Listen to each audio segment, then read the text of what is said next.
Hi friends, welcome to the 6th lecture of Indian evidence act. और इस lecture में हम बात करेंगे कि विटनेसेस का एग्जामिनेशन कैसे किया जाता है। प्रीवियस लेक्चर्स में हमने देखा था कि ओरल एविडेंसेस क्या होते हैं और जो ओरल एविडेंसेस देते हैं उन्हें हम विटनेसेस कहते हैं, और विटनेसेस के ऊपर हमने चैप्टर 9 में डिस्कस किया था। इस चैप्टर में हम देखेंगे कि विटनेसेस का एग्जामिनेशन कैसे किया जाता है। जो चैप्टर 10 है वो रेंज करता है सेक्शन 135 से सेक्शन 166 तक। जो सेक्शन 135 है वो बात करता है कि विटनेसेस को प्रोड्यूस करने का ऑर्डर क्या रहेगा। तो जो यूजुअल प्रैक्टिस होती है वो ऐसी होती है कि आपको सिविल प्रोसीडिंग्स में सीपीसी प्रोवाइड करता है कि विटनेसेस को कैसे प्रोड्यूस किया जाएगा, और वहीं पे क्रिमिनल प्रोसीजर में प्रोवाइड किया जाता है कि क्रिमिनल प्रोसीडिंग्स में विटनेसेस को कैसे प्रोड्यूस किया जाएगा। तो यूजुअली क्या होता है कि जब सिविल केस होता है तो प्लेंटिफ पहले अपना एविडेंस देता है, अपने विटनेसेस प्रोड्यूस करता है, और उसके बाद जो डिफेंडेंट होता है वो अपने एविडेंसेस देता है और विटनेसेस प्रोड्यूस करता है। क्रिमिनल प्रोसीडिंग्स में बर्डन ऑफ प्रूफ जहां पर प्रोसिक्यूशन के ऊपर होता है अक्यूज्ड की गिल्ट एस्टेब्लिश करने का, तो प्रोसिक्यूशन ही अपने एविडेंसेस और विटनेसेस पहले प्रोड्यूस करता है और उसके बाद में डिफेंस अपने विटनेसेस प्रोड्यूस करता है। तो ये होता है order of examination of witnesses. वही प्रैक्टिस फॉलो की जाती है जो हमारे पास प्रोसीजरल लॉज में दी गई है। अगर प्रोसीजरल लॉज में उस चीज़ को लेके कोई लकूना है, वहाँ पे मेंशन नहीं है किसी पर्टिकुलर फैक्ट को लेके कि इस विटनेस का एग्जामिनेशन कैसे किया जाएगा, तो जजेस के डिस्क्रिशन के ऊपर होगा। अब प्रैक्टिस में ऐसा होता है कि जो आपके एडवोकेट्स और लॉयर्स होते हैं ना, वो अपने हिसाब से विटनेसेस को अरेंज करते हैं based on their experience and expertise कि कौन सा विटनेस का एविडेंस पहले लिया जाना चाहिए, कौन सा उसको फॉलो करना चाहिए। तो ये हमको मिलता है सेक्शन 35 में, एग्जामिनेशन ऑफ विटनेसेस और उनका ऑर्डर। जो सेक्शन 136 है वो बात करता है कि जजेस के पास कुछ डिस्क्रिशनरी पावर होती है to decide admissibility of a particular fact. तो इसके अंदर 3 पॉइंट्स है। पहला पॉइंट ये कहता है कि जब एक पार्टी या एक विटनेस किसी फैक्ट का एविडेंस देने जा रहा होता है तो जज उससे ये पूछ सकता है कि अगर आपने एविडेंस प्रूव किया तो ये हमारे केस में कैसे रेलेवेंट है, और वो रेलेवेंसी डिपेंड करनी चाहिए सेक्शन 5 से 55 के बीच में जो रेलेवेंसी का चैप्टर है। तो जज उससे पूछ सकता है कि जो आप फैक्ट प्रूव करने जा रहे हो वो रेलेवेंट कैसे है। जो दूसरा पॉइंट है वो ये कहता है कि evidence is admissible only upon the proof of some other fact. जब आप किसी ऐसे फैक्ट को एडमिट कराना चाहते हो जिसे एडमिट करने से पहले आपको एक दूसरा फैक्ट प्रूव करना होता है, तो कोर्ट बोलेगा कि पहले आप वो दूसरा फैक्ट प्रूव कीजिए और उसके बाद ही आपका एविडेंस एडमिसिबल होगा। फॉर एग्जांपल, हमारे घर में कई इंपॉर्टेंट डॉक्यूमेंट्स रखे होते हैं। जैसे अगर आपने अपना घर परचेज किया है तो आप उस घर का सेल डीड जो है वो आपने अपनी अलमीरा लॉकर के अंदर रख रखा है, और एक्सीडेंटली आपके घर में आग लग जाती है जिससे वो जो डॉक्यूमेंट था वो डिस्ट्रॉयड हो जाता है। तो अब आपको उस डॉक्यूमेंट का जो प्रूफ देना होता है कोर्ट के अंदर, आप ओरिजिनल तो प्रोड्यूस कर नहीं सकेंगे क्योंकि वो डिस्ट्रॉयड है, तो आप उसकी फोटोकॉपी प्रोड्यूस करते हैं। तो कोर्ट उस फोटोकॉपी को एडमिट करने से पहले आपको ये पूछेगा कि पहले आप ये प्रूव कीजिए कि जो आपका ओरिजिनल था वो डिस्ट्रॉय हो गया है। तो आप उसका एविडेंस देंगे कि साहब हमारे घर में आग लग गई थी, ऐसे ऐसे हमारा ओरिजिनल डिस्ट्रॉय होता है, और उसके बाद ही आप उसकी फोटोकॉपी को एडमिट करा पाएंगे जो उसका सेकेंडरी एविडेंस है। तीसरा पॉइंट होता है कि one alleged fact depends upon another alleged fact. तो आप किसी भी फैक्ट को पहले प्रूव कर सकते हैं। अलीज्ड फैक्ट का मतलब होता है कि कोई ऐसा तथ्य जिसे क्लेम किया जा रहा है। तो जब दो ऐसे फैक्ट्स हैं जिन्हें क्लेम किया जा रहा है तो आप उनमें से किसी को भी पहले प्रूव कर सकते हैं। फॉर एग्जांपल, हमने सेक्शन 114 का इलस्ट्रेशन पढ़ा था जिसमें अगर आपके पास स्टोलन प्रॉपर्टी बरामद की जाती है किसी व्यक्ति के पास से, तो आप ये अज्यूम कर सकते हो कि वही आदमी ने चुराई थी प्रॉपर्टी या फिर उसको नॉलेज थी कि प्रॉपर्टी स्टोलन है। तो अब इसमें 2 फैक्ट्स अलीज्ड है। पहला फैक्ट तो ये है कि वो प्रॉपर्टी स्टोलन है, ये फैक्ट अलीज्ड है, प्रूव नहीं है। और दूसरा फैक्ट ये कि उस आदमी को नॉलेज थी कि ये प्रॉपर्टी स्टोलन है। तो अब इन दोनों ही अलीज्ड फैक्ट में से कोर्ट के अंदर आप किसी भी फैक्ट का पहले एविडेंस दे सकते हो, ये प्रूव करते हुए कि पहले ये प्रॉपर्टी स्टोलन प्रॉपर्टी है या फिर इस आदमी को नॉलेज थी कि प्रॉपर्टी स्टोलन प्रॉपर्टी है। तो इन दोनों में से किसी भी अलीज्ड फैक्ट का एविडेंस आप पहले कोर्ट में दे सकते हो।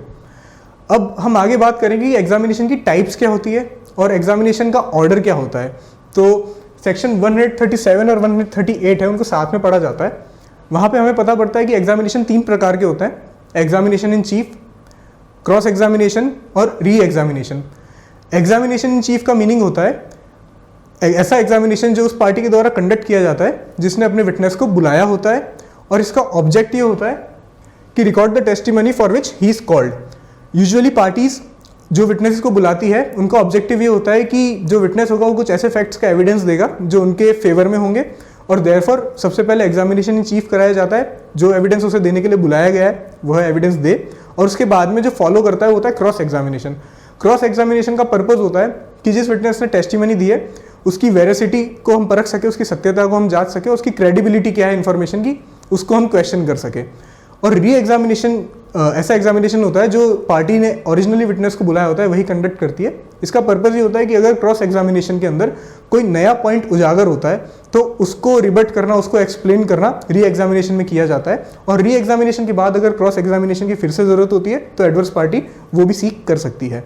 अब इसके जो डिफरेंसेस है आइए हम उन्हें देख लेते हैं। तो 4 पॉइंट्स के ऊपर डिफरेंसेस बनते हैं, इनके मीनिंग मैंने आपको समझा दिया है। अब ऑर्डर की बात आती है तो सबसे पहले एग्जामिनेशन इन चीफ होता है, फिर ही क्रॉस एग्जामिनेशन होगा और फिर ही री एग्जामिनेशन होगा। जैसे आप 10th क्लास पास करके 12th का एग्जाम दे सकते हो, सिमिलरली एग्जामिनेशन चीफ देने के बाद ही आप क्रॉस एग्जामिनेशन कर सकते हो, क्योंकि क्रॉस एग्जामिनेशन का जो बेसिस होता है वो वही बात होती है जो उसने टेस्टिमनी दी होती है एग्जामिनेशन इन चीफ के अंदर। एग्जामिनेशन इन चीफ जो होता है वो मैंडेटरी होता है, अदरवाइज उसकी कोई एविडेंस रिकॉर्ड की ही नहीं जाएगी और उसका कोई वैल्यू नहीं होगा अगर उसका एग्जामिनेशन चीफ नहीं हुआ है तो। वहीं पे क्रॉस एग्जामिनेशन जो होता है वो एडवर्स पार्टी के डिस्क्रिशन के ऊपर होता है, अगर एडवर्स पार्टी चाहे तो वो एग्जामिन कर सकती है, अगर नहीं तो नहीं करे। सिमिलरली री एग्जामिनेशन भी डिस्क्रिशन पे होता है, the party who calls the witness उसके डिस्क्रिशन पर, अगर वो चाहे तो री एग्जामिन करे, अगर उनको लगता है कि किसी एविडेंस को एक्सप्लेन करने की और ज़रूरत नहीं है तो ना करे। लीडिंग क्वेश्चंस हम पढ़ेंगे सेक्शन 141 में। तो लीडिंग क्वेश्चंस जो होते हैं वो क्रॉस एग्जामिनेशन में ही पूछे जाते हैं, री एग्जामिनेशन और एग्जामिनेशन चीफ के अंदर नहीं पूछे जाते हैं अनलेस कोर्ट उसकी परमिशन दे दे। तो अब हमें यहाँ पे देखना होता है कि जो क्रॉस एग्जामिनेशन होता है उसका स्कोप एग्जामिनेशन इन चीफ से बड़ा होता है। जैसे एग्जामिनेशन इन चीफ के अंदर विटनेस ने अपनी टेस्टिमनी दी with respect to a particular fact. Cross examination के अंदर आपको जो एग्जामिनेशन कंडक्ट करना होता है वो उस फैक्ट तक ही लिमिट नहीं होता है, आप उसको एक्सटेंड भी कर सकते हो। फॉर एग्जाम्पल ए, बी और सी 3 पड़ोसी थे, ए और बी के बीच में झगड़ा होता है, मारपीट होती है, और जो बी होता है वो ए के ऊपर केस लगा देता है हर्ट का 323 आईपीसी के अंडर। अब सी को बुलाया जाता है एज एन आई विटनेस कि वो इस चीज़ का एविडेंस दे कि उस दिन क्या हुआ था, और एज एन आई विटनेस उसकी टेस्टिमनी देता है। अब जो ए होता है अक्यूज्ड है इस केस के अंदर, वो सी का क्रॉस एग्जामिनेशन कंडक्ट करवाता है और उससे ये पूछा जाता है कि क्या आपके और अक्यूज के बीच में, क्या सी और ए जो अक्यूज है उसके बीच में कोई ज़मीनी विवाद है, क्या आपकी पहले कोई लड़ाई झगड़ा हो रखा है। तो वो बोलता है कि हाँ सर, ए ने मेरे ऊपर एक केस एनक्रोचमेंट का चला रखा है और हमारे बीच में 6-7 साल पहले एक झगड़ा हुआ था जिसमें एक और केस गया था कोर्ट में और उसमें बरी हो गया था ए। तो ये अगर वो एविडेंस देता है तो इसके ऊपर आप क्वेश्चन उसकी क्रेडिबिलिटी के ऊपर उठा सकते हो कि वेदर जो सी ने क्लेम किया है उस एज एन आई विटनेस वो सही है या नहीं है। तो क्रॉस एग्जामिनेशन का पर्पज़ ये होता है कि जो क्रेडिबिलिटी है विटनेस की उसको टेस्ट किया जाए, उसकी जो एविडेंस दी गई है उसके ऊपर एक डाउट बनाया जा सके कोर्ट के मन में। अब होता है effects of non cross examination. तो उसका मीनिंग होता है कि आपने फैक्ट्स को एक्सेप्ट कर लिया एज इट इज़ जो एग्जामिनेशन चीफ में कहे गए थे। इसका जो केस है वो है बाबूलाल वर्सेस कार्लटेक्स। अगर आपको अपॉर्चुनिटी ना मिले क्रॉस एग्जामिन करने की तो वो विटनेस की जो टेस्टिमनी है उसे कोई तवज्जो नहीं दी जाएगी, एविडेंस बिकम्स इनएडमिसिबल, वो रिडंडेंट होता है, वो काम का नहीं रह जाता है। और आखिरी पॉइंट है कि cross examination always follow examination chief can not proceed. जैसा मैंने आपको समझाया था 10th के बाद ही आप 12th में अपेयर हो सकते हो। सिमिलरली एग्जामिनेशन चीफ जो होता है पहली स्टेज होती है, उसके बाद ही आप क्रॉस एग्जामिन करोगे, क्योंकि क्रॉस एग्जामिनेशन का जो बेसिस होता है वो फ्लो करता है एग्जामिनेशन इन चीफ से। मूविंग ऑन, सेक्शन 139 जो कहता है कि अगर किसी व्यक्ति को कोई डॉक्यूमेंट प्रोड्यूस करने के लिए कोर्ट में बुलाया जाता है तो उस व्यक्ति का क्रॉस एग्जामिनेशन नहीं किया जा सकता है। रीजन बीइंग वो व्यक्ति विटनेस नहीं है, उसे सिर्फ डॉक्यूमेंट देने के लिए प्रोड्यूस किया गया है, तो उसका एग्जामिनेशन क्रॉस एग्जामिनेशन जो है वो नहीं कंडक्ट किया जाएगा। अगला जो सेक्शन है वो है सेक्शन 140। वो ये कहता है कि अगर कोई विटनेस कैरेक्टर देने के लिए कोर्ट में प्रोड्यूस हुआ है, कैरेक्टर का एविडेंस देने के लिए, जो हम पढ़ेंगे सेक्शन 52 से 55 ऑफ इंडियन एविडेंस एक्ट के बीच में, तो उसका क्रॉस एग्जामिनेशन किया जा सकता है। रीजन बीइंग वो टेस्टिमनी देने आया है, वो एक कैरेक्टर बताने आया है, गुड कैरेक्टर है, बैड कैरेक्टर है, तो वो टेस्टिमनी दे रहा है, देयरफॉर उसका क्रॉस एग्जामिनेशन किया जा सकता है। अब जैसे हमने पूछा था कि लीडिंग क्वेश्चंस जो होते हैं वो क्रॉस एग्जामिनेशन में ही पूछे जा सकते हैं और एग्जामिनेशन चीफ में नहीं पूछे जा सकते। तो लीडिंग क्वेश्चंस होते क्या है? So leading questions are those questions which suggest the answer to which the person putting them wishes और एक्सपेक्ट्स टू रिसीव। ऐसे सवाल जिनका जवाब जो पार्टी पूछ रही है वो सुनना चाहती है, एक्सपेक्ट करती है, या जिसे उसका जवाब ऑलरेडी पता है। फॉर एग्जाम्पल, एक अक्यूज से एग्जामिनेशन के दौरान ये पूछा जाता है कि आपकी जिस कार से एक्सीडेंट हुआ क्या उसका कलर लाल था? अब इसका जवाब लीडिंग क्वेश्चंस का यूजुअली जो होता है वो हाँ या ना में ही दिया जाता है। अब अगर अक्यूज बोलता है यहाँ पे कि हाँ मेरी कार का रंग लाल था, तो यहाँ पे एक और हिडन क्वेश्चन है। यहाँ पे वो बोला गया है कि क्या वो कार आपकी जिससे एक्सीडेंट हुआ वो लाल रंग की थी। तो यहाँ पे प्रिज्यूम किया जा रहा है कि जिस कार से एक्सीडेंट हुआ, मतलब एक्सीडेंट आप ही की कार से हुआ है। तो एक हिडन क्वेश्चन है और जैसे ही आप इसका जवाब हाँ में दोगे तो ये प्रिज्यूम किया जाएगा कि आप ही की कार थी जिससे एक्सीडेंट हुआ है। सो देयरफॉर ऐसे क्वेश्चंस को आप नहीं पूछ सकते हो एग्जामिनेशन चीफ और री एग्जामिनेशन में। इसमें जो एग्जामिनर होता है, जो क्वेश्चन पूछ रहा होता है, वो pretends ignorance but himself gives the answer. Ignorance वो प्रिटेंड करता है कि हाँ आपकी कार से शायद एक्सीडेंट ना हुआ, पर वो क्वेश्चन उसने ऐसा पूछा कि जिसमें आपने जैसे ही हाँ बोला तो ये प्रिज्यूम किया जाएगा कि आप ही की कार से एक्सीडेंट हुआ, उसका कार का कलर लाल था। सेक्शन 142 जो है वो बात करता है कि लीडिंग क्वेश्चन में not be asked in examination chief and re examination only if objected to by the adverse party. Leading question अगर एग्जामिनेशन चीफ और री एग्जामिनेशन में पूछे जाते हैं तो उनको पूछा जाने दिया जा सकता है अनलेस जो एडवर्स पार्टी उसे ऑब्जेक्ट करे। तो एडवर्स पार्टी की जिम्मेदारी बनती है कि अगर ऊपर जैसा कोई क्वेश्चन आपसे पूछा गया है तो डिफेंस जो होता है उसको ऑब्जेक्ट करना होता है और डिफेंस बोलेगा कि नहीं साहब ये लीडिंग क्वेश्चन है, और फिर उसका ऑब्जेक्शन जो होता है उसको सस्टेन किया जाता है। अब हम आगे देखते हैं कि लीडिंग क्वेश्चन को कोर्ट परमिट भी करता है अगर वो इंट्रोडक्टरी होते हैं, अनडिस्प्यूटेड होते हैं और कोर्ट की नज़रों में सफिशिएंटली प्रूवन होता है। फॉर एग्जाम्पल हमने एक विटनेस को बुलाया, उससे हम क्वेश्चन पूछ रहे हैं कि क्या आपकी उम्र 35 साल है? वो बोलता है हाँ साहब। क्या आप डॉक्टर हैं? हाँ सर। क्या आप अक्यूज के ब्रदर हैं? हाँ सर। तो ये फैक्ट्स हमें ऑलरेडी पता है, इनका जवाब हमें पार्टीज को पता है, पर ये जो फैक्ट्स है वो इंट्रोडक्टरी है, विटनेस की आइडेंटिटी एस्टेब्लिश कर रहे हैं, उसका रिलेशन बता रहे हैं अक्यूज से या विटनेस से किसी और से, तो इनको परमिट किया जा सकता है कोर्ट के द्वारा। तो ये क्वेश्चंस वैलिड होते हैं। अब सेक्शन 143 कहता है कि leading questions may be asked in cross examination. तो जैसा कि हमने बात की थी, क्रॉस एग्जामिनेशन में लीडिंग क्वेश्चन पूछे जा सकते हैं क्योंकि लीडिंग क्वेश्चंस का पर्पस ये होता है कि क्रेडिबिलिटी को विटनेस की टेस्ट किया जाए, देयरफॉर उन्हें क्रॉस एग्जामिनेशन में पूछा जा सकता है। मूविंग ऑन, सेक्शन 144 जो है वो बात करता है evidence as to any matter in writing. तो जब कोई विटनेस किसी कॉन्ट्रैक्ट या ग्रांट का टेस्टिमनी देने आता है तो जो एडवर्स पार्टी होती है वो ऑब्जेक्ट करती है और वो पूछ सकती है कि सर जिस चीज़ का आप एविडेंस दे रहे हो, जिस कॉन्ट्रैक्ट या ग्रांट का आप एविडेंस दे रहे हो, क्या वो राइटिंग फॉर्म में है? और विटनेस बोलता है कि हाँ सर ये रिटन फॉर्म में है। तो पार्टी ऑब्जेक्ट कर सकती है कोर्ट में कि जब तक ये डॉक्यूमेंट प्रोड्यूस नहीं किया जाता कोर्ट में तब तक इस चीज़ की टेस्टिमनी ना रिकॉर्ड की जाए। तो ये जो प्रोविजन है वो सेक्शन 91 और 92 से रिलेटेड है। 91 और 92 बात करते हैं exclusion of oral by documentary evidence. अगर आपके पास डॉक्यूमेंट्री एविडेंस अवेलेबल है तो उसको प्रूव करने के लिए, उसके कंटेंट्स को प्रूव करने के लिए आप कोई ओरल एविडेंस, ओरल टेस्टिमनी नहीं दे सकते हो। ये सेक्शन 144। सेक्शन 145 एक और इंपॉर्टेंट प्रोविजन है, ये बात करता है cross examination as to previous statement in writing. अब इसमें दो चीज़ें आती है। पहली तो ये कि क्रॉस एग्जामिनेशन किया जा सकता है previous statement with respect to previous statement in writing, और उसमें उस राइटिंग को दिखाने की कोई ज़रूरत भी नहीं होती, आवश्यकता भी नहीं होती। सेकंड पॉइंट जो है, अनलेस अगर पार्टी चाहती है कि उसे कॉन्ट्राडिक्ट किया जाए, जो भी उसमें लिखा गया था प्रीवियस टेस्टिमनी में उसे रिबट किया जाए, तब जिस विटनेस को हम रिबट करना चाह रहे हैं उसकी अटेंशन हमें उस रिटर्न एविडेंस के ऊपर लानी होती है ताकि हम एक बार उसकी मेमोरी रिफ्रेश कर सकें और फिर उससे सवाल जवाब कर सकें। इसका पर्पस क्या है? To question the reliability based on the contradiction. अगर हम उसका कॉन्ट्राडिक्शन प्रूव करते हैं प्रीवियस स्टेटमेंट में और करंट स्टेटमेंट में तो हम उसकी रिलायबिलिटी, उसकी क्रेडिबिलिटी पे क्वेश्चन उठा पाएंगे और फिर कोर्ट जो उसकी एविडेंस को तवज्जो दे रहा था वो कम हो जाएगी, उसकी प्रोबेटिव वैल्यू कम हो जाएगी। इसको सेक्शन 161 और 62 सीआरपीसी के साथ में पढ़ा जाता है। तो हम देखते हैं कि सेक्शन 160 के अंदर इन्वेस्टिगेशन के दौरान पुलिस जो होती है वो विटनेसेस को और जो भी लोग एक्वेंटेड होते हैं फैक्ट्स को, उनको पुलिस स्टेशन बुलाकर उनके स्टेटमेंट्स को रिकॉर्ड कर सकती है।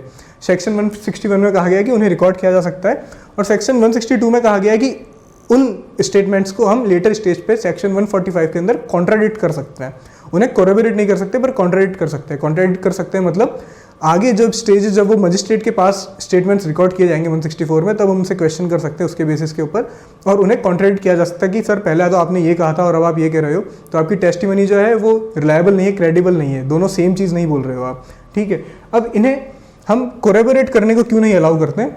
इसका प्राइमरी रीज़न ये होता है कि पुलिस स्टेटमेंट्स लेती है, पुलिस चार्जशीट बनाती है और पुलिस को ही प्रोसिक्यूशन के लिए बेसिकली ग्राउंड वर्क करना होता है, एविडेंस इकट्ठे करने होते हैं। तो अगर हम उसको कोरेबोरेट करने के लिए यूज़ कर लेंगे तो पुलिस क्या करेगी कि विटनेसेस को और एक्वेंटेड पर्सन्स के स्टेटमेंट्स को इन्फ्लुएंस करके ऐसे स्टेटमेंट्स लिखवाएगी जो प्रोसिक्यूशन के केस के फेवर में जाएंगे। और अगर हम उन्हें कोरेबोरेट कर देंगे, उन्हें कन्फर्म कर देंगे, तो केस तो अक्यूज के अगेंस्ट सीधा सीधा ही बन जाएगा। देयरफॉर उन्हें कोरेबोरेट नहीं किया जाता है, सिर्फ कॉन्ट्राडिक्ट ही कर सकते हो सेक्शन 145 के अंडर। अब जो हमारा अगला प्रोविजन है वो है सेक्शन 146। वो है क्वेश्चंस लॉफुल इन क्रॉस एग्जामिनेशन। तो 3 तरीके के क्वेश्चन को आप पूछे जा सकते हो क्रॉस एग्जामिनेशन के दौरान। पहला होता है to test the veracity of the witness.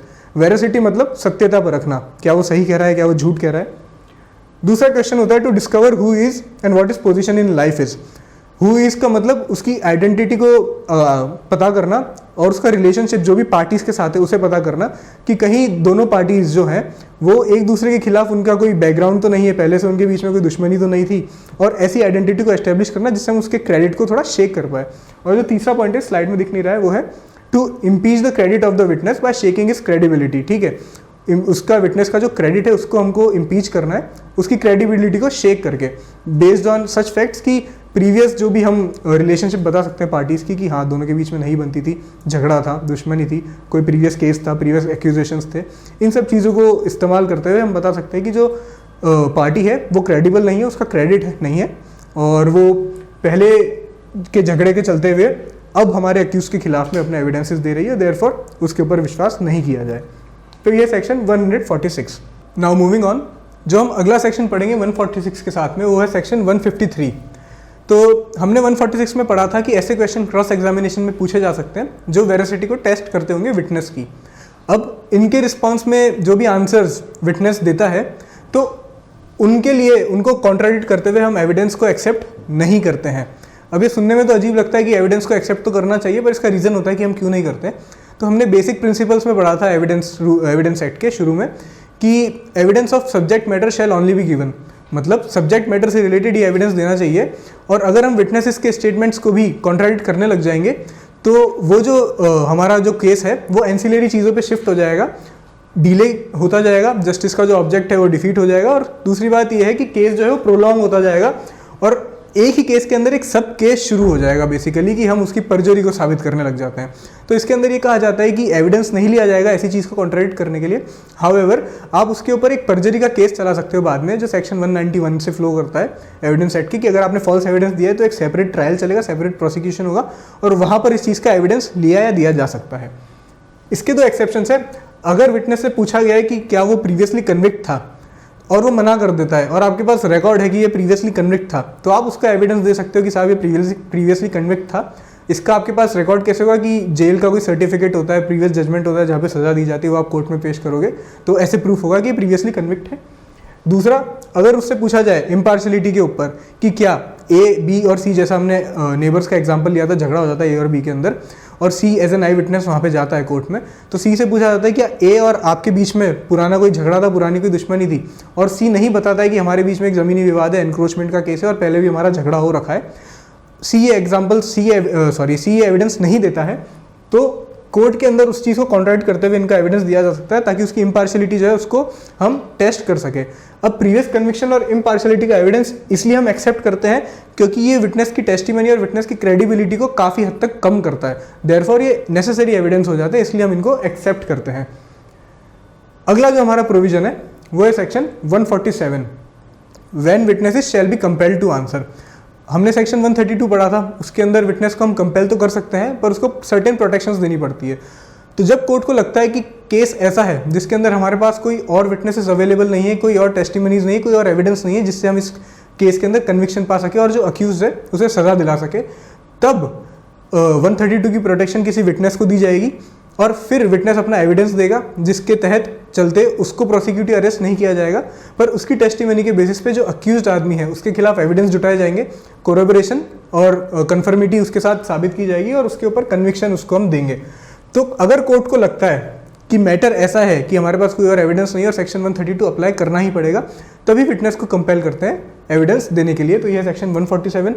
Section 148 बताता है कि कोर्ट डिसाइड करता है कि when such question shall be asked, और विटनेस को कब कंपेल किया जाएगा आंसर देने के लिए।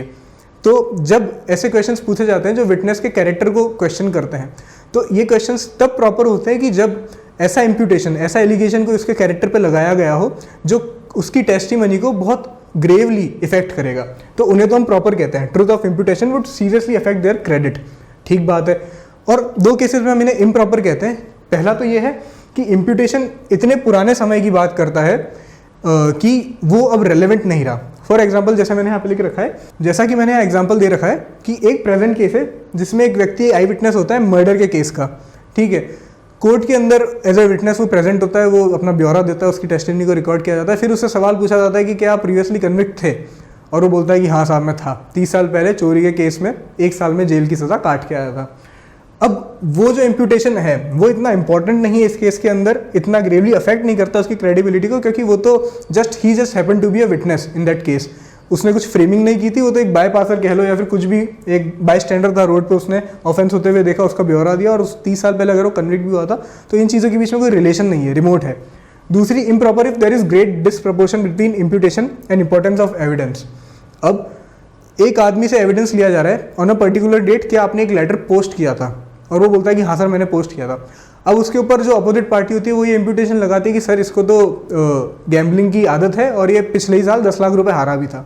तो अब कोर्ट बोलेगा कि हाँ, इससे आप उसके ऊपर इम्प्यूटेशन तो लगा सकते हो, पर आप ये बताओ कि इस इम्प्यूटेशन के बीच में और ये जो एविडेंस दे रहा है उनके बीच में रिलेशन क्या है, प्रोपोर्शनेट कैसे है ये बात। तो उस केस में भी ये इम्प्रॉपर होगा। जब एक विटनेस से कोई क्वेश्चन पूछा जाए और वो रिफ्यूज़ करता है आंसर करने को, तो कोर्ट मे प्रिज्यूम कि जो वो आंसर उसने रिफ्यूज़ किया है देने से वो उसके फेवर में नहीं था, अनफेवरेबल हो सकता था, देयरफॉर ही refuse to give the answer. तो जो सेक्शन 153 हमने पढ़ा उसको हम पढ़ेंगे सेक्शन 146 के साथ में। अलॉन्ग विद दैट हम सेक्शन 155 भी 146 के साथ में पढ़ेंगे, जो हम आगे कवर करेंगे। उसके अंदर ये पूछा जाता है कि विटनेस की क्रेडिबिलिटी को हम कैसे चेक कर सकते हैं, कैसे गिरा सकते हैं। तो ये तो था 153 रेड विद 146 का क्लॉज, जो हमने फर्स्ट पॉइंट पढ़ा था वेरासिटी टेस्ट करने के लिए। और जो 146 का क्लॉज थर्ड है उसको हम पढ़ते हैं 155 के साथ में, वो हम आगे पढ़ेंगे। मूविंग ऑन, सेक्शन 149 कहता है questions not to be asked without reasonable ground. Questions का कोई बेसिस होना चाहिए, रीजनेबल ग्राउंड होना चाहिए, तभी आपको क्वेश्चन पूछने की अनुमति दी जाएगी। जैसा कि आप एग्जाम्पल्स में देख सकते हैं कि एक एडवोकेट रैंडमली विटनेस से पूछता है कि क्या आप डकैत हैं, क्या आप डकैत है, क्या आप चोरी करते हैं। तो ये जो है ये अनरीजनेबल क्वेश्चन है, इसका कोई ग्राउंड नहीं है, उसके पास कोई इन्फॉर्मेशन नहीं थी। अगर एडवोकेट को खबर मिलती है अपने क्लाइंट से या फिर दूसरे एडवोकेट से कि हाँ इसको पहले भी अक्यूज़ किया गया था डकैती के केस में, तो तब वह सवाल वाजिब होगा कि क्या आप एक डकैत हैं। Unless imputation is well founded, तब एक इम्प्यूटेशन जो है वो वेल फाउंडेड होगी। हाउएवर अगर इम्प्यूटेशन का कोई ग्राउंड नहीं है तो आप उन्हें नहीं पूछ सकते, और अगर तभी भी पूछा जाता है आपके द्वारा एक अनरीजनेबल सवाल, तो कोर्ट के पास एक्शन लेने का पूरा हक है, जो 150 के अंदर लिया जाता है। कोर्ट रिपोर्ट करेगा आपका जो मैटर है हाई कोर्ट को, रेलेवेंट हाई कोर्ट जो है वहाँ पे, और नहीं तो जिस अथॉरिटी के अंडर आप प्रैक्टिस कर रहे हैं उसे, जो बार काउंसिल ऑफ स्टेट हो सकता है या फिर बार एसोसिएशन जिस सिटी के अंदर आप प्रैक्टिस कर रहे हो वह। सेक्शन 151 कहता है इनडिसेंट और स्कैंडुलस क्वेश्चंस को नहीं पूछा जाएगा, और वहीं पे सेक्शन 152 कहता है कि कोर्ट फॉरबिड करता है इंसल्ट और अनॉय करने वाले क्वेश्चंस को। इनडिसेंट और स्कैंडुलस क्वेश्चंस तो ऐसे होते हैं कि एक विमेन है, वो आई विटनेस है रोड रेज के इंसिडेंट की 304A के केस की। अब वहाँ पे आप क्वेश्चन करते हो विटनेस के कैरेक्टर को, तो वो तो इररेलेवेंट है, वो स्कैंडुलस है, उसका कोई काम नहीं है, इस केस से कुछ लेना देना नहीं, तो उसे परमिट नहीं किया जाएगा। सिमिलरली ऐसा कोई क्वेश्चन जो इंसल्ट या अनॉय करने के लिए पूछा जा रहा है उसे भी कोर्ट परमिट नहीं करता है। मूविंग ऑन, जो हमारा सेक्शन 154 है, ये one of the most important provisions है पूरे इंडियन एविडेंस एक्ट का ही। इसके अंदर ये कहा गया है कि questions by party to his own witness. आपने इस प्रोविजन को हॉस्टाइल विटनेस के नाम से सुना होगा, अनफेवरेबल या एडवर्स विटनेस के बारे में, पर ये इसकी जो हेडिंग है वो है questions by party to his own witness. इसमें 2 पॉइंट्स लिखे गए हैं। पहला तो ये कि कोर्ट अपने डिस्क्रिशन में पार्टी को परमिट कर सकता है कि वो ऐसे क्वेश्चंस अपने विटनेस से पूछे जो क्रॉस एग्जामिनेशन में अमूमन पूछे जाते हैं। और जो दूसरा पॉइंट है वो ये कहता है कि ऐसे क्वेश्चंस जो विटनेस से पूछे गए और उनके रिस्पॉन्स में जो जवाब मिला, तो उसकी टेस्टिमनी के ऊपर हम रिलाई कर सकते हैं। पार्ट टेस्टिमनी अगर हमको रेलेवेंट लगती है तो हम रिलाई कर सकते हैं। ये तो 2 इंपॉर्टेंट पॉइंट्स हैं जो प्रोविजन में बताए गए हैं। तो अब मैं आपको इसका बैकग्राउंड समझाता हूँ कि इस प्रोविजन की ज़रूरत क्या है। यूजुअली तो क्या होता है कि आपने अगर एक विटनेस को बुलाया तो आपके विटनेस को बुलाने का पर्पज़ ये था कि वो आपके फेवर में कुछ एविडेंस या टेस्टिमनी देगा, और होता भी ऐसा ही अक्सर। तो देयरफॉर इस केस के अंदर एडवर्स पार्टी को हक दिया जाता है कि वो विटनेस के साथ क्रॉस एग्जामिनेशन कर सके, उसकी वेरासिटी और उसकी क्रेडेंशियल्स जानने के लिए। पर कभी कभी ऐसा होता है कि विटनेस जो होता है, जो एविडेंस देने के लिए उसे पार्टी ने बुलाया जाता है, वो एविडेंस नहीं देता है और कुछ अनफेवरेबल बात जो होती है पार्टी की वो कर देता है। तो ऐसे केस में क्या होता है कि जो पार्टी विटनेस को बुलाती है ना, वही कोर्ट से परमिशन सीख करती है कि हमें ही इसका क्रॉस एग्जामिनेशन करने का हक दिया जाए, ऐसे सवाल पूछने का हक दिया जाए जो क्रॉस एग्जामिनेशन में ही पूछे जा सकते थे, ताकि हम इसकी जो वेरासिटी है उसको परख सकें और जो इसने एविडेंस दिए हैं हमारे अगेंस्ट में हम उनको नलीफाई कर सकें।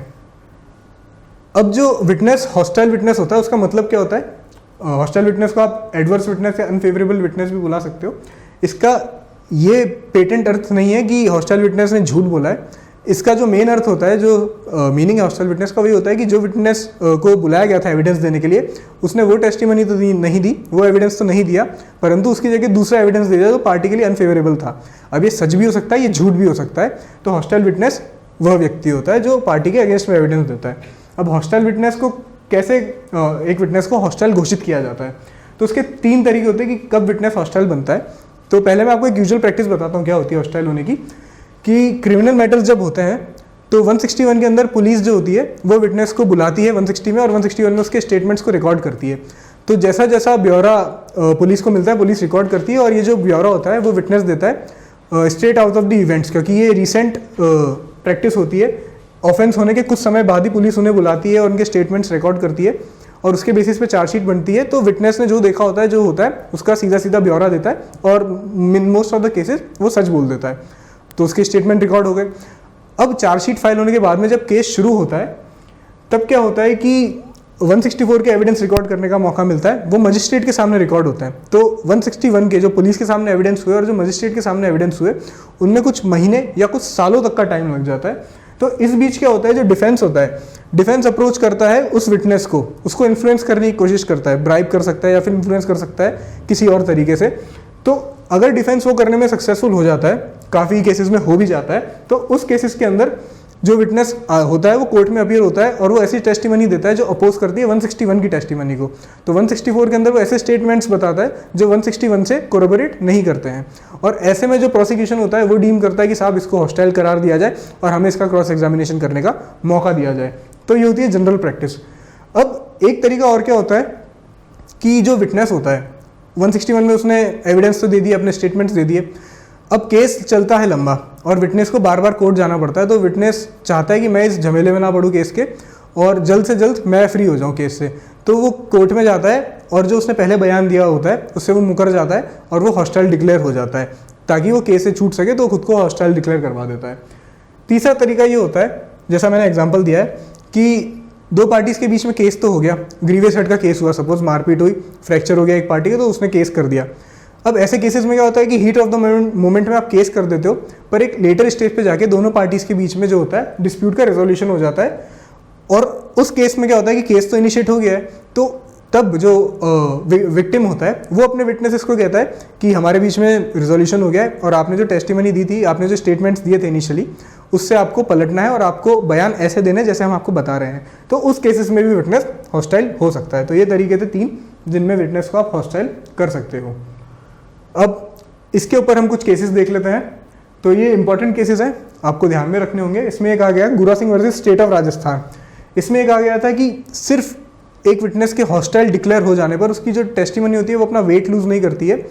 इसके अंदर ये कहा गया था कि अगर कोर्ट को लगता है कि अप्रोप्रिएट केस के अंदर एक पार्ट ऑफ टेस्टिमनी जो है विटनेस की, उस पर रिलाई किया जा सकता है, तो कोर्ट उसके ऊपर रिलाई करेगा, उसको कोरोबोरेट करेगा।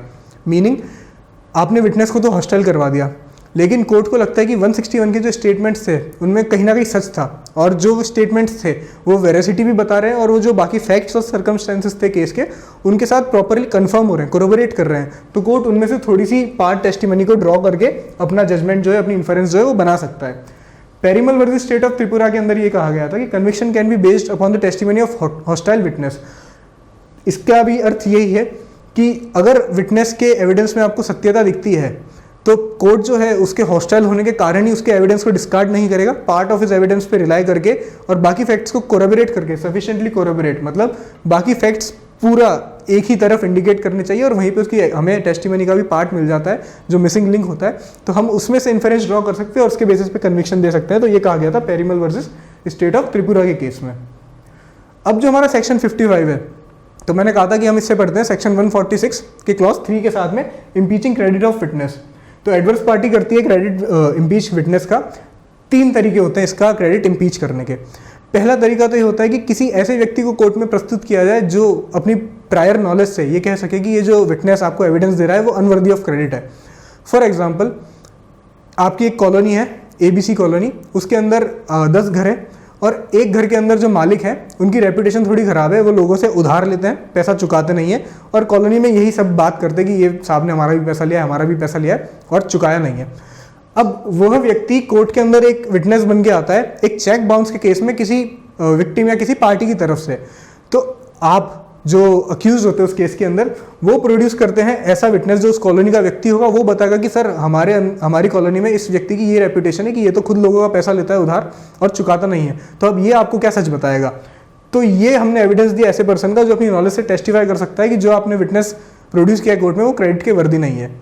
दूसरा पॉइंट है कि आप कुछ ऐसा एविडेंस प्रोड्यूस कर सकें जिससे पता पड़ता है कि जो आपका विटनेस है उसने ब्राइब लिया है या उसको ब्राइब ऑफर हुई है। कोई वीडियो रिकॉर्डिंग हुई, कोई टेप रिकॉर्डिंग हुई, कोई फोटोज हुई, कोई एविडेंस हो गया, कोई विटनेस अलग से ही हो गई थर्ड पार्टी जो कोर्ट में आके कह दे कि साहब इन्होंने मेरे सामने ब्राइब ली है, ये रहा इसका सबूत, तो आप वो भी प्रूव कर सकते हैं।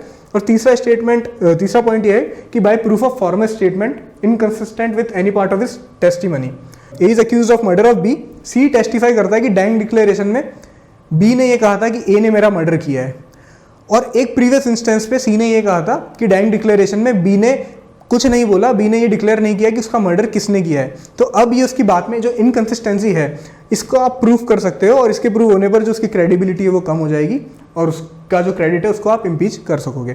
तो ये सेक्शन हमारा 155। अब हम आगे चलते हैं तो कोरबोरेशन की बात आती है। जब कोई विटनेस अपना एविडेंस देता है तो कोर्ट के पास पूरी अथॉरिटी होती है कि उसको कोरबोरेट कर सके ताकि वो जो लिंक्स हैं पूरे केसेस के सर्कमस्टेंसेस है उनके साथ उसे जोड़ सके। तो इसके ऊपर कुछ सवाल पूछ सकता है खुद कोर्ट आगे से ही। जब विटनेस एक एविडेंस देता है किसी इंसिडेंट का तो विटनेस को क्वेश्चन किया जा सकता है कि क्या आपने उस समय या उस जगह पे कुछ और पर्टिकुलर फैक्ट नोटिस में किया था। फॉर एग्जाम्पल, अगर एक व्यक्ति जो है एविडेंस दे रहा है रोड इंसिडेंट का, रोड एक्सीडेंट का, 304A का, हाईवे पे उसने एक्सीडेंट होते हुए देखा, वो एक होटल पे रुका हुआ था, तो उससे पूछा जा सकता है कि इस होटल का नाम क्या था, आप होटल पे करने क्या गए थे, होटल की और रोड की दूरी कितनी थी, जिस कार से एक्सीडेंट हुआ उस कार का कलर क्या था, क्या आपने उसकी नंबर प्लेट देखी। तो ये सवाल उससे पूछे जा सकते हैं उसकी एविडेंस को कोरबोरेट करने के लिए, ताकि कोर्ट आइडेंटिफाई कर पाए कि सच बोल रहा है, झूठ बोल रहा है और रिलायबल है या नहीं। सेक्शन 157 एक और इंपॉर्टेंट सेक्शन है, ये बात करता है कि फॉर्मल स्टेटमेंट जब विटनेस देता है, जैसे 161 में दिए थे और अब 164 में रिकॉर्ड हो रहे हैं, तो वो जो स्टेटमेंट्स हमें मिले थे क्या उनको हम कोरबोरेट कर सकते हैं। तो अब आप देखेंगे जो पुलिस को जो हमने स्टेटमेंट्स दिए थे 161 में उनको हम कोरबोरेट नहीं कर सकते, क्योंकि सेक्शन 162 में स्पेसिफिकली लिख रखा है कि इनका कोरबोरेशन के लिए यूज नहीं किया जाएगा। वेरेज अगर आपने स्टेटमेंट मजिस्ट्रेट को दिए 164 के अंदर सीआरपीसी में, इसके अंदर अगर मजिस्ट्रेट कोई डाइंग डिक्लेरेशन रिकॉर्ड करता है, तो जब हम आगे पढ़ेंगे तो अगर एक व्यक्ति डाइंग डिक्लेरेशन दे रहा होता है और आपके पास टाइम होता है तो आप एक मजिस्ट्रेट को बुलाते हो डाइंग डिक्लेरेशन रिकॉर्ड करने के लिए, और मजिस्ट्रेट डाइंग डिक्लेरेशन रिकॉर्ड करता है। निर्भया का जो केस था उसके अंदर भी एक लेडी मजिस्ट्रेट थी, उन्होंने निर्भया की डाइंग डिक्लेरेशन को रिकॉर्ड किया था। सिमिलरली एक मजिस्ट्रेट ही डाइंग डिक्लेरेशन को रिकॉर्ड करता है। अब मजिस्ट्रेट ने डाइंग डिक्लेरेशन रिकॉर्ड करी कि ए जिसकी डाइंग डिक्लेरेशन रिकॉर्ड की जा रही है वो कहता है कि बी ने मुझ पर फायर किया जिसकी वजह से मुझे चोट लगी। अब ऐसे में क्या होता है कि ए मरा नहीं, ए सर्वाइव कर गया, तो उसकी जो टेस्टिमनी थी वो डाइंग डिक्लेरेशन नहीं कराएगी, ए एज अ विटनेस ही कोर्ट में उपस्थित होकर अपनी टेस्टिमनी देगा, और उसका जो एविडेंस था जो मजिस्ट्रेट ने रिकॉर्ड किया था उसको हम कोरबोरेट करने के लिए यूज़ कर सकते हैं सेक्शन 157 में।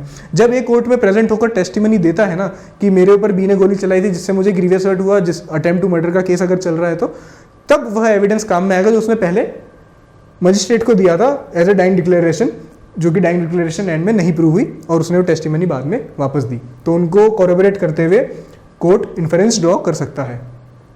सेक्शन 158 है, वो बात करता है कि अगर स्टेटमेंट को 32 या सेक्शन 33 में रिकॉर्ड किया जाता है, सेक्शन 32 और 33 हम पढ़ेंगे, उसमें ये बात की गई है कि कोई ऐसा विटनेस जिसे कोर्ट में प्रोड्यूस नहीं किया जा सकता फॉर पर्टिकुलर रीजंस, अगर वो मर चुका है, अगर वो इतना दूर रहता है कि उसको लाने में अनरीजनेबल डिले होगा या फिर एक्सपेंडिचर होगा और कुछ और ग्राउंड्स के ऊपर, और उसका स्टेटमेंट अगर हमें रिकॉर्ड किया गया सेक्शन 32-33 में, तो उसे भी कोरबोरेट और कॉन्ट्राडिक्ट किया जाएगा similar to all other evidences. मतलब उन एविडेंसेस को कोई स्पेशल वैल्यू नहीं दी गई है। फॉर एग्जाम्पल, अगर डाइंग डिक्लेरेशन जो सेक्शन 32 क्लॉज 1 में आती है उसे भी आपने रिकॉर्ड किया है तो उसे भी कॉन्ट्राडिक्ट और कोरबोरेट करने की पूरी अनुमति दी जाएगी एडवर्स पार्टी को, ताकि डाइंग डिक्लेरेशन को हम साबित या ना साबित कर सके।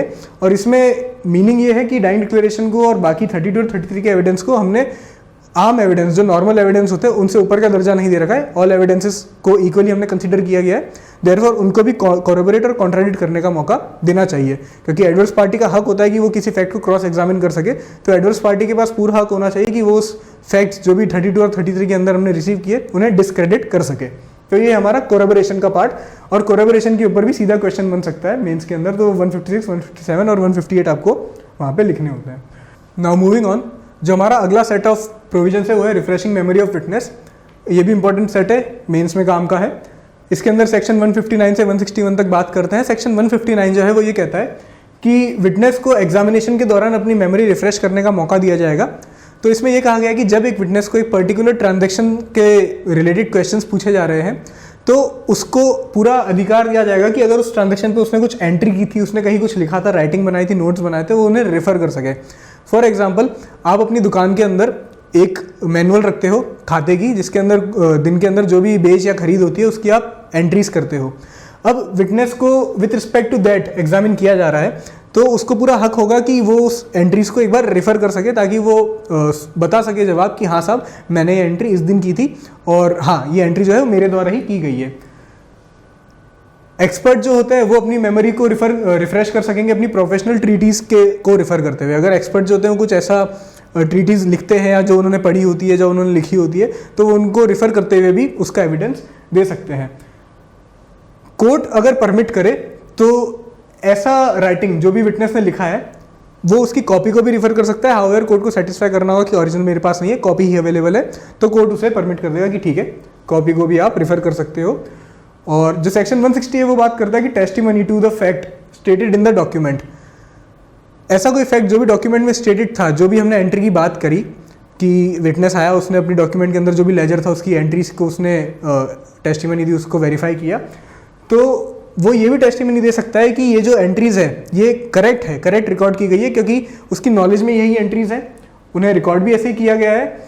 और ऑल दो उसको कोई स्पेसिफिक रिकलेक्शन नहीं है कि हाँ मैंने 25 अप्रैल को शाम 5 बजे ये एंट्री की थी, पर वो ये जानता है कि कोर्स ऑफ नेचर के अंदर दिन की हर एंट्री को मैं रिकॉर्ड करता हूँ, और अगर 25 तारीख की कोई शाम 5 बजे की एंट्री को क्वेश्चन किया जा रहा है तो वो भी मैंने ही रिकॉर्ड की होगी, तो वो उस चीज़ की भी टेस्टिमनी दे सकता है। सेक्शन 160 ये बात करता है।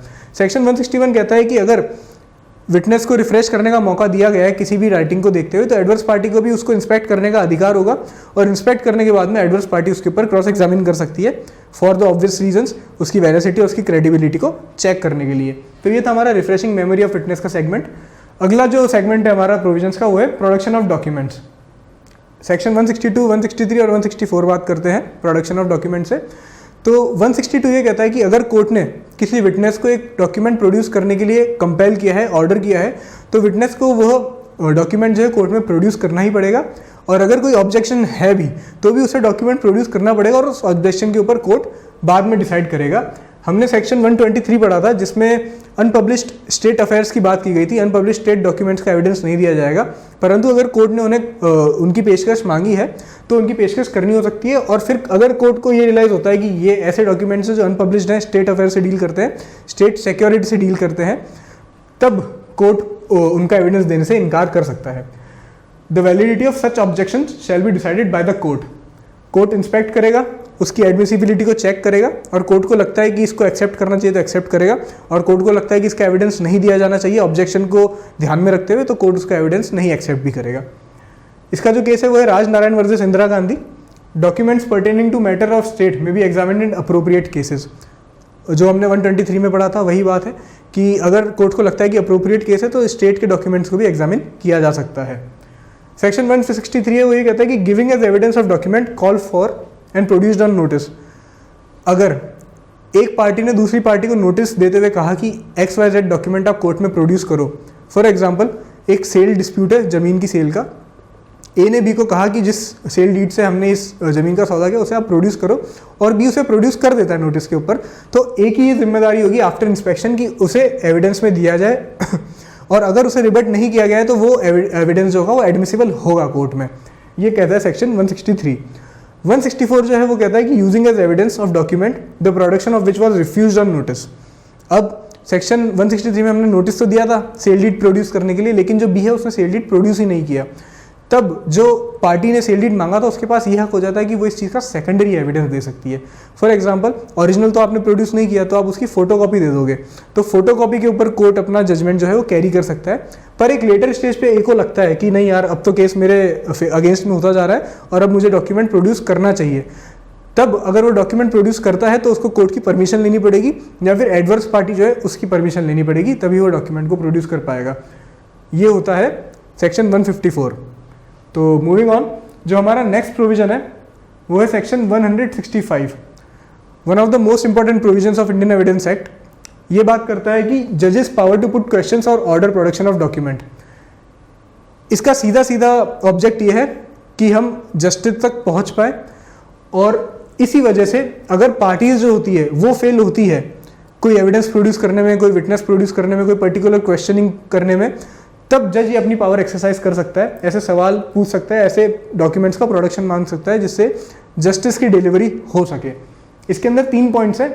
तो जज में at any time ask any person any question which is relevant, जो भी हमारा केस चल रहा है, किसी समय किसी भी व्यक्ति से कुछ भी सवाल पूछा जा सकता है जो रेलेवेंट लगे। अब इसमें कोई भी व्यक्ति जो एनी पर्सन है कोई भी हो सकता है, अगर पार्टीज ने उसे एज अ विटनेस लिस्ट किया है तो भी, और अगर वो विटनेस नहीं है तो भी उसे नोटिस देके समन किया जा सकता है, या कोई ऐसा विटनेस जिसका एग्जामिनेशन ऑलरेडी हो भी रखा है उसको भी री एग्जामिनिंग के लिए बुलाया जा सकता है। कोर्ट में also ask for production of a document और अ थिंग। किसी चीज़ का अगर डॉक्यूमेंट का एविडेंस लेने की जरूरत है कोर्ट को, तो कोर्ट उसको भी नोटिस कर सकता है कि हाँ भाई ये डॉक्यूमेंट प्रोड्यूस किया जाए, और may call any person as a witness, तो जो मैंने आपको ऑलरेडी बता दिया है। अब अगर कोर्ट किसी व्यक्ति को रैंडमली बुला के उसका एविडेंस लेता है तो जो पार्टीज है उसका क्रॉस एग्जामिनेशन कंडक्ट नहीं कर सकती है, क्योंकि वो विटनेस नहीं कहलाया जाएगा, वो कोर्ट्स विटनेस कहलाया जाएगा। तो कोर्ट्स विटनेस जो भी होता है उसका क्रॉस एग्जामिनेशन नहीं हो सकता है बिना कोर्ट की परमिशन के। कोर्ट परमिट करेगा तो आप कर लो, अदरवाइज आप नहीं कर सकते हो। इस सेक्शन की कुछ लिमिटेशंस है जो बहुत ही बेसिक लिमिटेशंस है। तो ये बात करता है कि judgment should be based upon relevant facts. Relevant facts हम पढ़ेंगे 5 से 55 के बीच में, तो जजमेंट होता है उसी पर आधारित होना चाहिए, आपके सेंस और आपके लॉजिक और आपके इमोशंस के ऊपर आधारित नहीं हो सकता है जजमेंट। प्रिविलेज जिसकी बात की थी हमने 121 और 131 में, ऐसी टेस्टिमनीज जिनको डिस्क्लोज करने का अधिकार पार्टीज के पास नहीं है, जिसे कोर्ट कंपेल भी नहीं कर सकता है, ऐसे डॉक्यूमेंट्स जिनका प्रोडक्शन कोर्ट कंपेल नहीं कर सकता है, तो 165 उन्हें कंपेल करने की और ऐसी टेस्टिमनी मांगने की पावर नहीं देता है। आपको वो प्रिविलेज को रिस्पेक्ट करना पड़ेगा। नॉट टू आस्क इम्प्रॉपर और अनरीजनेबल क्वेश्चंस। 148 और 149 में हमने पूछा अनरीजनेबल क्वेश्चंस अगर आप पूछते हो तो वो वैलिड नहीं होंगे, वो फॉरबिड किए जाते हैं कोर्ट से, तो कोर्ट भी खुद आगे से ऐसे इम्प्रॉपर और अनरीजनेबल क्वेश्चंस नहीं पूछेगा। चौथा पॉइंट है can't dispense primary evidence for secondary evidence. अगर आपके पास प्राइमरी एविडेंस है, दैट इज ओरिजिनल डॉक्यूमेंट खुद है प्रोड्यूस, तो आप उसका सेकेंडरी एविडेंस कंसीडर नहीं कर सकते। जैसे कि हमारे पास अगर केस के अंदर सील डीड मौजूद है ओरिजिनल जिस पे पार्टीज के साइन है, तो आप उसकी फोटोकॉपी उसको एक्सेप्ट नहीं कर सकते हो, it being the secondary evidence. तो आपको प्राइमरी एविडेंस के ऊपर ही अपना जजमेंट बेस करना पड़ेगा। अगर प्रूव कर दिया जाता है कि सेक्शन 65 की कंडीशंस हैं, जो हम आगे पढ़ेंगे अगले लेक्चर में, जब सेकेंडरी एविडेंस एडमिट कर सकते हैं हम, वैसी सर्कमस्टेंसेस अवेलेबल है आपके पास सेकेंडरी एविडेंस एडमिट करने के लिए, तब आप उसे ले सकते हो, अदरवाइज नहीं। अब कुछ पॉइंट्स जो सेक्शन के बाहर हमें समझ में आते हैं वो ये होते हैं कि जो प्रिसाइडिंग ऑफिसर होता है ना, वो सिर्फ स्पेक्टेटर नहीं होता है। जो जज होता है वो खाली वहाँ पे बैठे नहीं है कि वो सुन सके और पार्टीज ने जो एविडेंस दिया उसी के बेसिस पे हम अपना जवाब देते हैं। उनका पर्पस ये होता है कि वो कंप्लीट जस्टिस करे, he must participate in the trial. अगर पार्टीज नाकाम हो रही है एक फैक्ट को प्रूव करने में, अपना जो केस है उसको 100% एस्टेब्लिश करने में, तो कोर्ट उनसे सवाल जवाब कर सकता है ताकि उसकी जो जस्टिस को है उसकी डिलीवरी कर सके और जो ट्रायल है उसके एकदम डेप्थ तक, रूट तक पहुंच के उसका जजमेंट दे सके।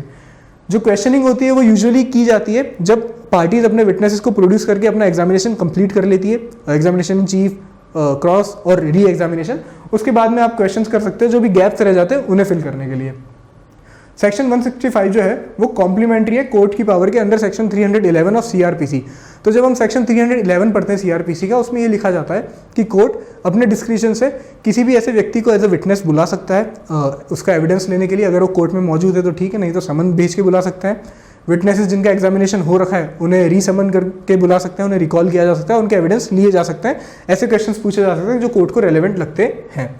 अब इसके ऊपर सर्टेन इंपॉर्टेंट केसेस है, वो हम आगे देखते हैं। बहुत ही इंपॉर्टेंट केसेस है और जब आप सेक्शन 165 लिखते हो तो इसका डेवलपमेंट आपको केसेस के थ्रू बताना होता है। पहला केस है हमारा Himanshu Singh Sabharwal versus state of Madhya प्रदेश।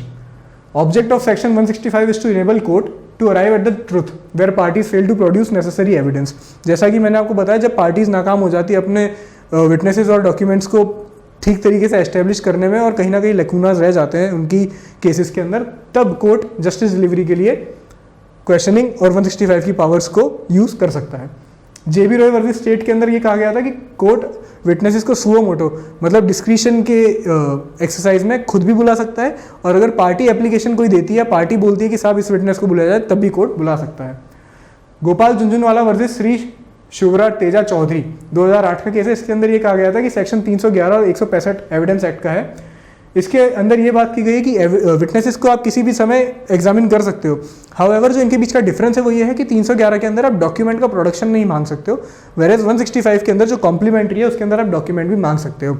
अब बात ये भी ध्यान में रखना कि जो 165 की पावर है वो सिविल और क्रिमिनल दोनों ही केसेस पे लगती है, वेरेज 311 सिर्फ सीआरपीसी का है तो क्रिमिनल प्रोसीजर से ही डील करता है। RB Mithani versus state of Maharashtra 1971 का केस है। इसके अंदर ये कहा था कि हाईकोर्ट भी 165 की एक्सरसाइज में एडिशनल एविडेंस लेने के लिए डायरेक्ट कर सकता है।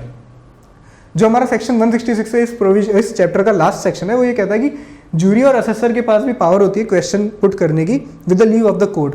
अब जूरी और असेसर वाला जो सिस्टम था वो अब खत्म हो चुका है। पहले जूरी होती थी, जज खाली लॉ देखता था, वेरेज गिल्ट और कन्विक्शन एक्विटल और कन्विक्शन के ऊपर जो थी वो जूरी डिसाइड करती थी और सज़ा खाली जज दिया करता था। अब इस जूरी का जो सिस्टम है वो इंडिया में खत्म हो चुका है। सिंस ये ब्रिटिश एरा का लॉ है तो इस प्रोविजन को रखा हुआ है। देयरफॉर अब ये जो प्रोविजन है वो रिडंडेंट है और इससे क्वेश्चन नहीं बनता है, खाली इंडेक्स आपको पता होना चाहिए।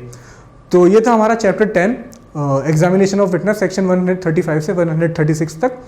अब हमने ये समझ लिया है कि ओरल एविडेंस क्या होते हैं, विटनेसेस कौन होते हैं और उनका एग्जामिनेशन कैसे किया जाता है। तो एविडेंसेस के अंदर हमारे जो दो एविडेंसेस होते हैं ओरल और डॉक्यूमेंट्री, तो हमने ओरल से कंप्लीटली डील कर लिया है। अब हम अगले लेक्चर में अपने डॉक्यूमेंट्री एविडेंसेस से डील करेंगे। डॉक्यूमेंट्री एविडेंस होते क्या है, उनकी जेन्युइननेस को कैसे प्रूव किया जाता है और उनसे रिलेटेड प्रिजम्पशंस क्या है। So thank you, I hope आपको ये लेक्चर अच्छा लगा होगा and I will see you in the next lecture.